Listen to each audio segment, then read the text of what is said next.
She dropped her kids off at school, drove away, and vanished.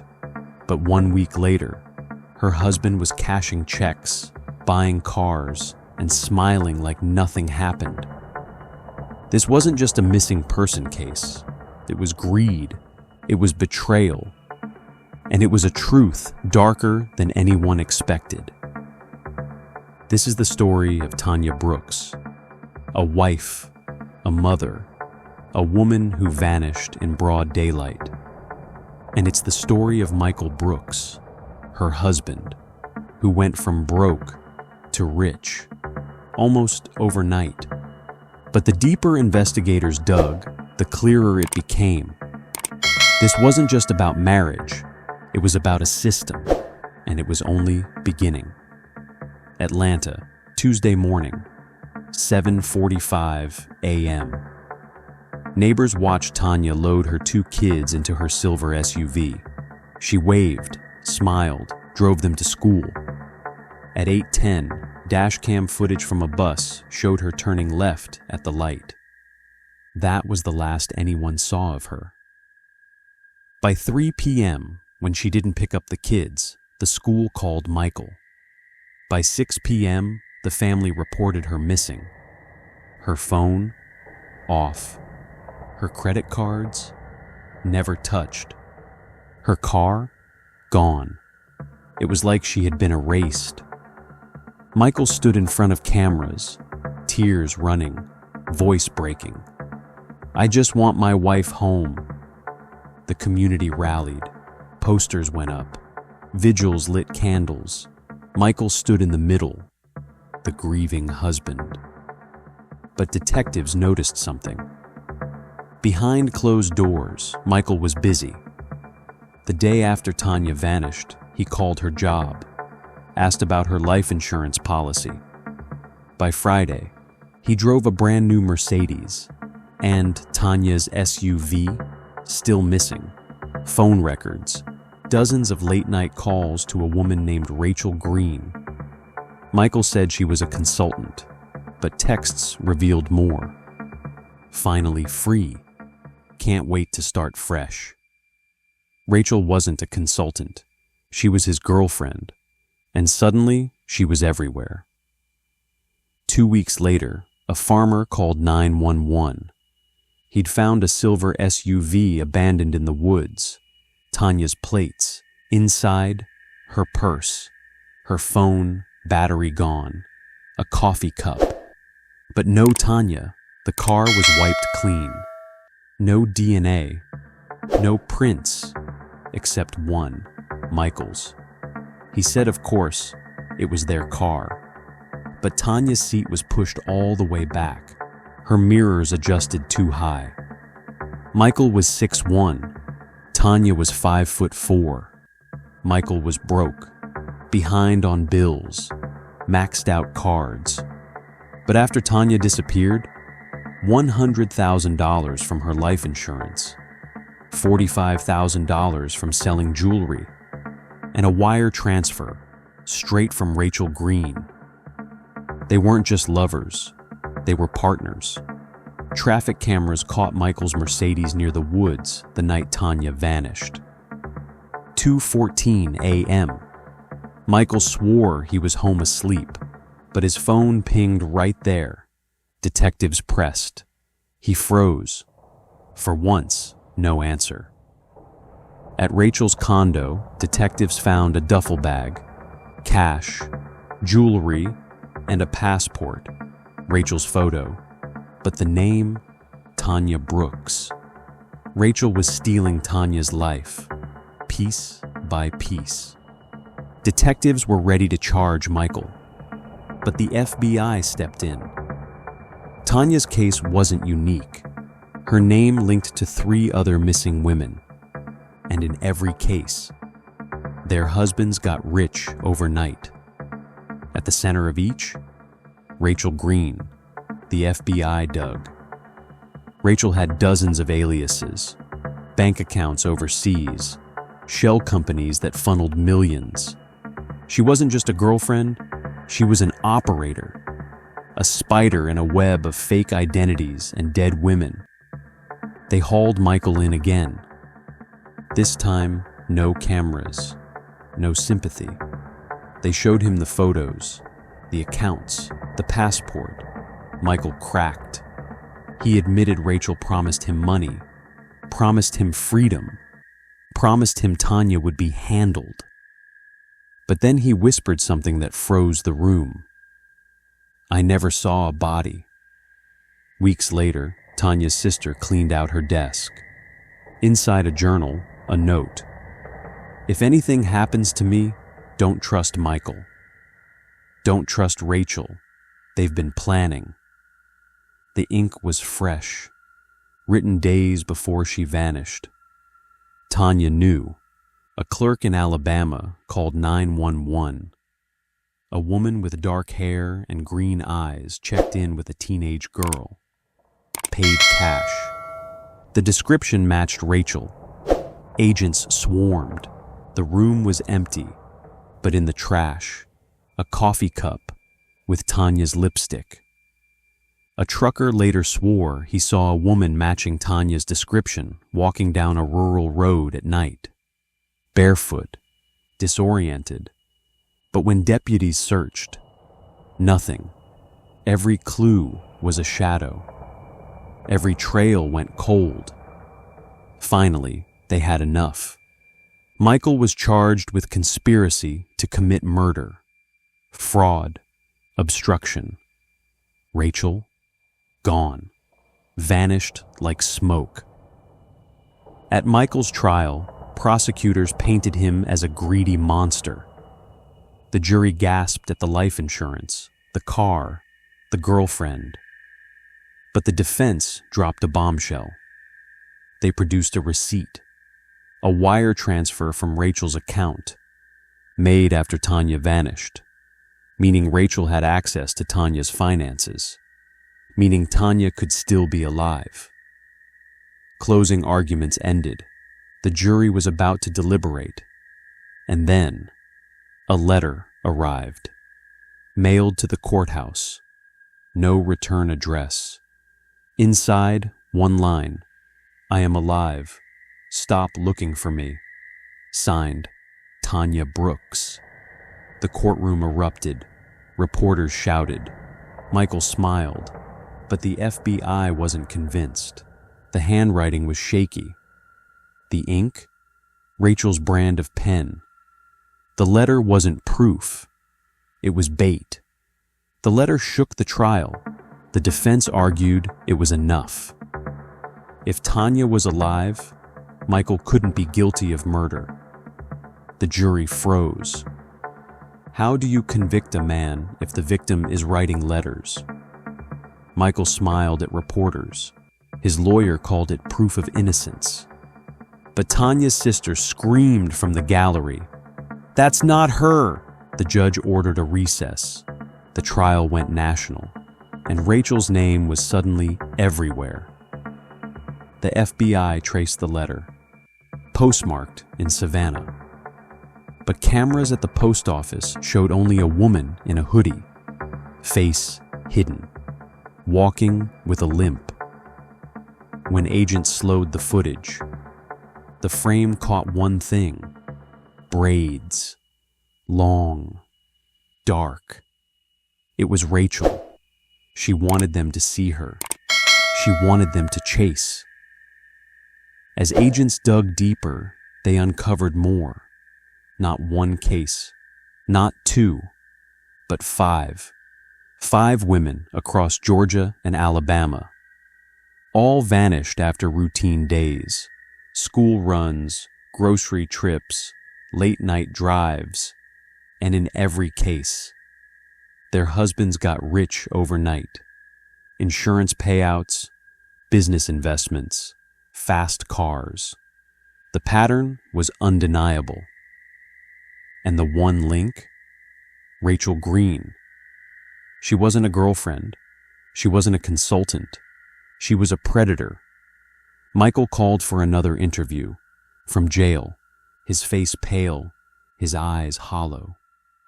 "She set me up," he whispered. "She promised Tanya would just disappear." not die. He leaned forward. You think she stopped? She'll come for the others too. When asked who the others were, he refused, but he scribbled one name on paper. Angela Price. Angela Price. A name already flagged in another FBI file, connected to housing scams, connected to missing children, now tied to Rachel Green. 2 women, 1 network, a trail of vanished wives and ruined families. It wasn't a coincidence. It was organized, but organized by who? Then came the break. A woman in Birmingham, thin, shaken. She stumbled into an ER. Her name, Keisha Hall. And she whispered something investigators had waited months to hear. I was one of them. Keisha claimed Rachel lured her husband with promises of money, said Rachel coached him to fake a disappearance. But when Keisha overheard Rachel mention the others, she panicked. She tried to run. Rachel drugged her, locked her in a room for weeks, but one night a door was left open. And she fled. Her words confirmed everything. Rachel wasn't just manipulating. She was recruiting. Husbands were pawns. Wives were currency. Using Keisha's description, the FBI raided a motel outside Montgomery. Room 12, the place where Keisha said she was held. Inside, they found duct tape, empty syringes, a notebook filled with names. Tanya's name was there, underlined twice, and beside it, a date. Next to the date, one word. Transfer. Agents scrambled to decode it. A transfer could mean money, but Keisha swore it meant something worse. She said Rachel often talked about moving the girls, trading them, selling them. The room went silent. If Tanya wasn't dead, she might not just be missing. She might have been moved. 3 weeks later, a convenience store camera in Nashville picked her up. Rachel, braids tucked under a hoodie, sunglasses on. But she wasn't alone. She walked past the register, her hand gripping a woman's elbow. The camera caught the woman's face. Blurred, exhausted, but recognizable. It was Tanya Brooks, alive. The FBI swarmed Nashville. Roadblocks, helicopters, state police. But Rachel was already gone. The car stolen. The plates swapped. All that was left was the footage. Tanya, alive, but barely standing. The case wasn't about Michael anymore. It wasn't about one woman. It was about a network, a system, a pipeline. And Rachel wasn't just a girlfriend. She was a broker. This wasn't about one missing wife. This was about dozens, and the countdown had already begun. Agents played the Nashville tape on repeat, frame by frame. Rachel in a hoodie, Tanya in a sweatshirt, weak, eyes down. Rachel's hand gripping her elbow.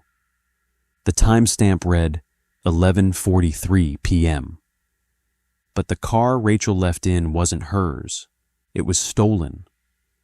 By the time the plate was traced, the car was found torched 60 miles away. No Rachel, no Tanya, just a burned phone. And on the SIM card, one chilling text, transfer complete. Keisha Hall, the woman who escaped, was brought back in. She stared at the footage of Tanya, her face pale. That's what happens before a transfer, she whispered. They keep you quiet, drugged. Then one day you wake up, somewhere else, with new papers, new clothes, and no way back. She described hearing names, cities, drop points, and one phrase that stuck with her: 312 corridor. No one knew what it meant, but the way she said it sounded less like a place and more like a system. Investigators mapped it. Highway 312, a stretch of road running through Alabama into Florida. On it, dozens of motels, truck stops, storage units, the perfect cover. And one motel clerk remembered something. A woman with braids, paid cash, asked for room 12. When asked why, she smiled. Always my favorite number. The clerk swore Tanya was with her, too scared to speak. By the time agents searched, the room was stripped. But hidden behind a panel, they found drawings. Children's drawings. Dozens of them. Stick figures. Names scrawled. Some crossed out. And in the corner, a heart with the letters TB. Tanya Brooks had been there. Michael begged for another interview. He looked worse than ever. Eyes sunken. Voice low. "You still don't get it," he said. "Rachel doesn't work alone. She works for them." Detectives pressed. "Who's them?" He shook his head. "They call themselves the Legacy." According to Michael, Rachel was just one operator in a chain. Women vanished. Identities swapped. Husbands paid off. And once a transfer happened, the women became ghosts. Weeks later, a storage unit in Jacksonville was raided. Inside, dozens of passports, boxes of wigs and clothes, burned IDs, and a whiteboard covered in names. At the top, Rachel Green. Below her, a spider web of connections. Angela Price, other women, other husbands, and Tanya Brooks, .. Circled 3 times. Beside her name, one date. March 22nd, the transfer deadline. Agents scrambled. Every lead pointed south, toward Florida, toward the coast. Rumors swirled that Rachel used cargo ships, that women disappeared overseas, never seen again. If March 22nd was the deadline, Tanya had days left. And then, a dock worker came forward. He swore he saw a woman matching Tanya's description being led toward a shipping container with Rachel, but the manifest listed nothing unusual. And when the container was opened, it was empty, except for one thing: a photo taped to the wall. Tanya, eyes wide, mouth covered, and scrawled across the bottom, "Too late." The FBI headquarters in Atlanta received a package days later. No return address. Inside, a flash drive. On it, grainy video. Rachel sitting in front of the camera, smiling. Behind her, Tanya, weak, terrified, hands bound. Rachel leaned forward. "You want her back? Then stop looking for me, because if you keep chasing, you'll lose more than Tanya." She paused. Her smile widened. "Remember, the legacy always wins." Then the screen went black. The video spread through the bureau. Some agents wanted to release it to the public. Others feared it would trigger chaos. But one thing was certain. Rachel was taunting them. She wanted them to know Tanya was alive, and she wanted them to feel powerless. Michael sat in his cell, watching coverage on a small TV. He laughed bitterly. "You still think she's just one woman?" he whispered. "She's part of something bigger, and you'll never stop her. If Tanya Brooks isn't found before the transfer, she may vanish forever." Every lead pointed south. Florida ports, cargo ships, fake passports. March 22nd ticked closer. Agents worked 20-hour shifts. Maps covered walls. Red string connected names. Michael sat in prison, grinning. "She's gone already," he told anyone who'd listen. "You'll never catch Rachel. She's smarter than all of you." But Michael didn't know the Bureau had a new source. An undercover agent embedded in Rachel's circle flipped. A low-level runner.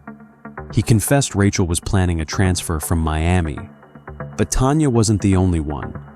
There were others. 3 women, all marked for shipment under fake identities. The code name, Legacy 12, March 21st. FBI convoys stormed the Miami docks. Floodlights cut across the bay. Dogs barked. Agents in black rushed containers. And then, a shout. "She's here!" Inside one container, 4 women. Drugged, terrified. And one of them, Tanya Brooks. She was alive, barely. Her wrists bruised. Her voice hoarse. But when agents pulled her into the light, she whispered, "Don't let her get away." Because Rachel wasn't there. Agents swarmed the docks. Helicopters overhead. Patrol boats circling. And then they saw her. Rachel. Running across the pier. Braids flying. Blade flashing in her hand. She bolted toward a waiting car. Agents fired. Tires blew. The car skidded into a barricade. Rachel crawled out, bleeding, still smiling. "You think this ends with me?" she hissed. "You've only cut off one head." They dragged her down, cuffed her, and for the first time, Rachel Green was in custody. Cameras swarmed as Tanya was reunited with her children, her face gaunt, her eyes hollow, but she was alive. Denise, her sister, sobbed into microphones. They tried to erase her, but she's here. She's ours. The community cheered. The story made headlines across the country. But Tanya couldn't sleep. Every time she closed her eyes, she heard Rachel's voice. Legacy always wins. Michael's trial resumed. This time, with Tanya alive to testify.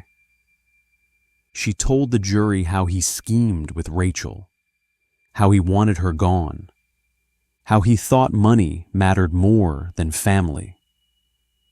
Michael's face broke. The mask shattered. The verdict was swift. Guilty. Sentenced to life. But Michael didn't beg. He didn't cry. He just laughed. "You think she's the only one?" he whispered. "You'll see." Rachel stood in court, shackled, defiant. The charges filled pages. Fraud, conspiracy, abduction, trafficking. The prosecutor called her a monster. The judge asked for her plea. She smirked, whispered 2 words, "No contest." Then she leaned toward the mic and added one more, "Legacy." The courtroom froze. Because it wasn't just a plea, it was a warning. After Rachel's arrest, the FBI raided her storage units. Inside, they found files. Hundreds. Names. Photos. Passports. Some of the women still missing. Some confirmed dead. Some living under new identities. Never knowing who they really were. The scope was bigger than anyone imagined. Rachel wasn't just a predator. She was part of an industrial machine. One piece of the legacy. And the rest, still out there. Tanya tried to rebuild. Therapy. Family. Quiet nights. But one morning, she found an envelope on her porch. No return address. No stamp. Inside, a single photo. Her children, taken the day before, walking home from school. On the back, written in red ink, "The legacy never forgets." Rachel Green is serving life without parole. Michael Brooks is serving life in prison. Tanya Brooks survived. But the Legacy Network has never been dismantled. And to this day, no one knows how many women were taken. This wasn't just a story about greed. It wasn't just about betrayal. It was about a system. And that system may still be out there,